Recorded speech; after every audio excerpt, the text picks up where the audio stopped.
जय हिंद प्यारे बच्चों। कक्षा 10 हिंदी।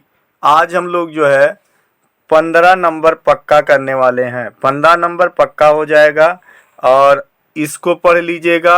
100% ये परीक्षा में आएगा। आएगा क्या, आ चुका है। ठीक है, तो इसलिए टाइम को विलंब ना करते हो। आपके पास बहुत कम समय बचा हुआ है, इसलिए आपकी तैयारी और फास्ट और अच्छे तरीके से होनी चाहिए। ठीक है, जो बता दे रहे हैं इसको आप तुरंत याद कर लीजिए। ये समझिए कि बोर्ड परीक्षा में आपका आया हुआ है।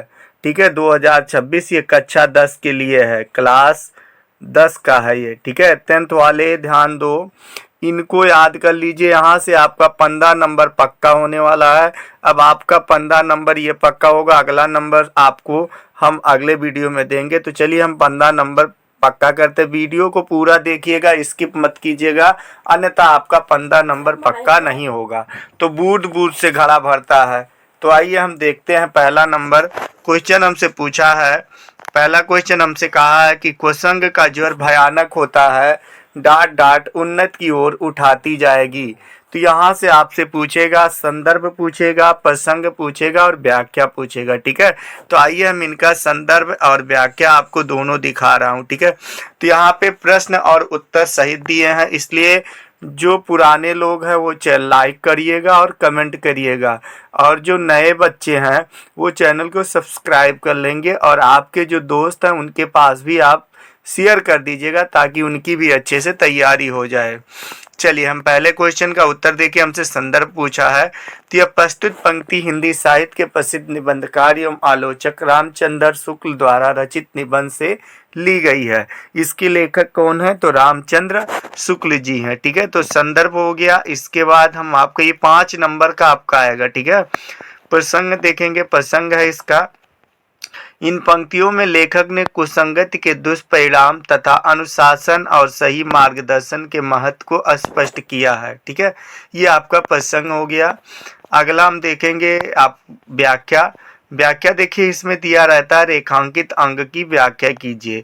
तो जो रेखांकित अंक में दिया है दिए देगा उसी चीज का मैं व्याख्या यहाँ पर किया हूँ। देखिए, लेखक कहते हैं कि कुसंगति का प्रभाव अत्यंत भयानक होता है। बुरी संगत में पड़कर मनुष्य अपने अच्छे संस्कार खो देता है और पतन की ओर बढ़ने लगता है। इसके विपरीत जब किसी को सुधारने के लिए डांट फटकार और अनुशासन का सहारा लिया जाता है तो वही कठोरता से उसे उन्नति की ओर उठाती जाती है। सच्चा मार्गदर्शन चाहे कठोर लगे पर वह मनुष्य को सही दिशा देता है और जीवन में आगे बढ़ाता है। चलिए, जीवन परिचय आपका 5 नंबर का आएगा। तो 5 नंबर कवि से होगा और 5 नंबर आपका लेखक से होगा। ठीक है, तो मैं दो का दिया हूँ, 2 कवि का और 2 लेखक का दे रहा हूँ। दोनों में से एक कन्फर्म है कि आएगा। पहला है सूरदास का जीवन परिचय। देखिए, सूरदास भक्ति काल के प्रसिद्ध कवि थे। वे कृष्ण भक्ति धारा के प्रमुख कवि माने जाते हैं। उनका जन्म उत्तर भारत में माना जाता है। वह जन्म से ही नेत्रहीन थे, फिर उनकी काव्य प्रत्यय अत्यंत विलक्षण थी। सूरदास ने अपने काव्य में भगवान श्री कृष्ण के बाल रूप, प्रेम और करुणा का भावपूर्ण वर्णन किया है। ठीक है, इसको आप बढ़िया से पढ़ लीजिए और इसका स्क्रीनशॉट भी ले सकते हैं। ठीक है, याद करने के लिए यहाँ से आप स्क्रीनशॉट ले लीजिए। ठीक, स्क्रीनशॉट लेके भी इसको आप जो है याद कर सकते हैं। ठीक, तो स्क्रीनशॉट ले लीजिए, यहाँ से याद कर लीजिएगा। हम चलिए आगे चलते हैं, आगे बढ़ते हैं। अगला क्वेश्चन देखेंगे। देखिएगा, इनका मुख्य जो है कृति है सूरदास, सूरसागर है इनका महत्वपूर्ण। देखिए, क्लास 10th के लिए इम्पोर्टेंट 2026 कन्फर्म। तो अगला देखिएगा, तुलसीदास को लिए हैं, जो कि तुलसीदास भी वेरी वेरी इंपॉर्टेंट है। सूरदास और तुलसीदास में एक कन्फर्म है कि आपकी बोर्ड परीक्षा में आया हुआ है। ठीक है, तुलसीदास भक्तिकाल के महान संत कवि और राम भक्ति के परंपरा प्रमुख कवि थे। उनका जन्म संवत 1579 को उत्तर प्रदेश के बादा जन्म स्थित राजापुर गांव में माना जाता है। कहा जाता है कि उनका जन्म श्रावण मास की शुक्ल सप्तमी को हुआ था। बचपन में उनका नाम राम बोला था। तुलसी जी ने अपने काव्य के माध्यम से भगवान श्री राम को मर्यादा, आदर्श और मानवता का प्रतीक बताया। उन्होंने संस्कृत के स्थान पर अवधी भाषा में रचना करके भक्ति को जन जन तक पहुंचाया। उनकी सबसे प्रसिद्ध रचना जो है रामचरितमानस है। ठीक है, इस तरह से आगे लिखेंगे अगर आप तो आपको फुल नंबर मिलेगा। और इनका मरण जब हुआ था संवत 1680, 80 गंग के तीर, सावन शुक्ल सप्तमी, तुलसी तजो शरीर। तुलसी जी का देहांत जो है संवत 1680 में काशी वाराणसी में माना जाता है। जनश्रुति के अनुसार उन्होंने गंगा के तट पर सावन मास की शुक्ल सप्तमी को अपना शरीर त्याग दिया था। अगला है जयशंकर प्रसाद जी है का जीवन परिचय पूछता है तो आपको इस दोनों में आपका एक कंफर्म हो गया, उधर कवि का कंफर्म हो गया। अब हम लेखक का कंफर्म करेंगे। ये जो जीवन परिचय लेखक का, तो दो लेखक से, एक लेखक से लिखना होता है आपको और एक कवि से।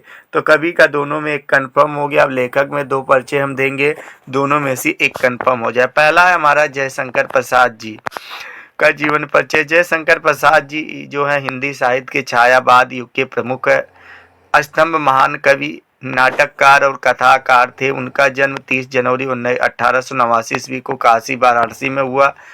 प्रसाद जी का रचनाओं में देश प्रेम, राष्ट्रीय चेतना, सौंदर्य दर्शन और मानवीय संवेदनाएं दिखाई देती हैं। उनकी भाषा संस्कृत निष्ठ, भावपूर्ण और काव्यात्मक है। उन्होंने कविता, नाटक, उपन्यास और कहानी सभी विधाओं को समृद्धि किया है। उनका निधन जो है 15 नवंबर 1937 में हुआ। प्रमुख रचनाएं जो है इनकी देख लीजिए, काव्यायनी है, नाटक स्कंदगुप्त है, धर्म स्वामिनी है। ये इनके प्रमुख रचनाएं हैं। ठीक है, तो प्रमुख रचनाएं जो हैं इनके ये हैं, याद कर लीजिएगा। उपन्यास कंकाल, तितली। चलिए, तो हो गए जयशंकर प्रसाद जी। अगला है आचार्य रामचंद्र शुक्ल जी।